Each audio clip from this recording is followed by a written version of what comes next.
जय हिंद। आज का हमारा टॉपिक होगा प्राकृतिक संसाधनों का वर्गीकरण। अर्थात प्राकृतिक संसाधनों को भी हम कई भागों में वर्गीकृत कर सकते हैं, लेकिन उनके आधार अलग अलग हैं। कई आधारों पर प्राकृतिक संसाधनों को कई उपवर्गों में विभाजित कर सकते हैं। पहला आधार है विकास एवं उपयोग। विकास एवं उपयोग के आधार पर प्राकृतिक संसाधनों को दो भागों में बांटा जा सकता है। पहला प्रकार है वास्तविक संसाधन और दूसरा है संभाव्य संसाधन।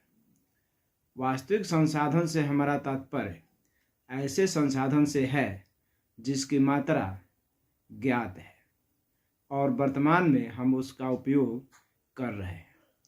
अर्थात वास्तविक संसाधन वैसे संसाधन हैं जिनका ज्ञान हमें भली भांति है कि वो कहाँ है, कितनी मात्रा में है, और उसका उपयोग भी हमें अच्छी तरह मालूम है कि हम उसका उपयोग कैसे करेंगे, किस काम के लिए करेंगे।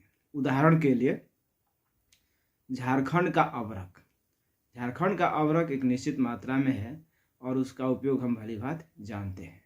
राजस्थान का तांबा का भी उपयोग हम जानते हैं और ये भी जानते हैं कि वो कितना है। पश्चिम एशिया का पेट्रोलियम या फिर ऑस्ट्रेलिया के सोना की बात करें, ये सभी वास्तविक संसाधन के अंतर्गत आते हैं। दूसरा है संभाव्य संसाधन। संभाव्य संसाधन से हमारा तात्पर्य ऐसे संसाधनों से है जिसकी मात्रा का ज्ञान हमें नहीं है कि वो कितनी मात्रा में है। हाँ, ज्ञान है कि है, लेकिन ये नहीं मालूम है कि वो कितनी मात्रा में है और उसका उपयोग भी करना हम नहीं जानते हैं। लेकिन इस बात की संभावना जताई जाती है कि भविष्य में हम इसका उपयोग कर सकते हैं, ये हमारे लिए उपयोगी है।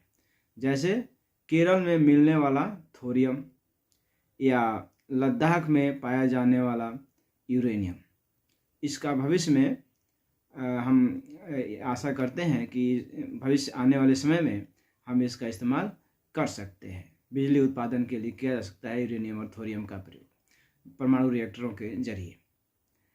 एक ध्यान देने योग्य बात यह है कि समय बदलने के साथ साथ संभाव्य संसाधन जो हैं वो वास्तविक संसाधन का रूप ले लेते हैं। जैसे बहुत पहले जो सूर्य से हमें ऊर्जा प्राप्त होती है उसका ज्ञान हमें नहीं था, तो वो संभाव्य संसाधन में था। लेकिन अभी आज के समय में यह संसाधन वास्तविक संसाधन हो गया है, क्योंकि इसका उपयोग हम भली भांति जानते हैं और कर रहे हैं। पवन ऊर्जा भी बहुत पहले एक संभाव्य संसाधन के रूप में था जो वास्तविक संसाधन का रूप ले चुका है। कहने का मतलब ये है कि समय के साथ साथ जो हमारे संभाव्य संसाधन हैं वो वास्तविक संसाधन का रूप लेते जाते हैं।